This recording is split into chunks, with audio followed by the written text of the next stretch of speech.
বিকালবেলা এই মুহূর্তটা সবার কাছেই ভালো লাগে। আর এই বিকালের এই স্নিগ্ধ মুহূর্ত আমার কাছে খুব ভালো লাগে। গ্রামের শান্তি আলাদা। শহরে তো মনে করেন যে অনেক মানুষের ভিড়, মানুষের কোলাহল হইচই ভালো লাগে না, কিন্তু গ্রামের মধ্যে এই যে আমি এখানে নিস্তব্ধে এক জায়গায় দাঁড়িয়ে আছি, ভালোই লাগতেছে। এই যে আমার পাশে দেখেন রাস্তা, ওই রাস্তা কত মানুষ হাঁটাচলা করে, এইগুলা দেখেই কিন্তু সময়টা পার করে দেওয়া যায়।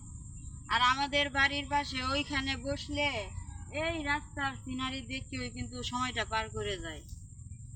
আসলে আমাদের এলাকাটা অত্যন্ত সুন্দর। এই এলাকার এইটুকুর ভিতরে দেখেন কত সুন্দর সিনারিটা। দেখো তো, এই পাশ থেকে দেখো, এই পাশ থেকে দেখো, দেখেন তো এই যে চারদিকে সবুজ আর সবুজ।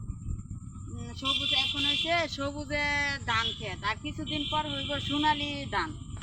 এক সময় ধান হবে, ধান হয়ে পাকবে, অনেক সৌন্দর্য দেখা যাবে। দেখেন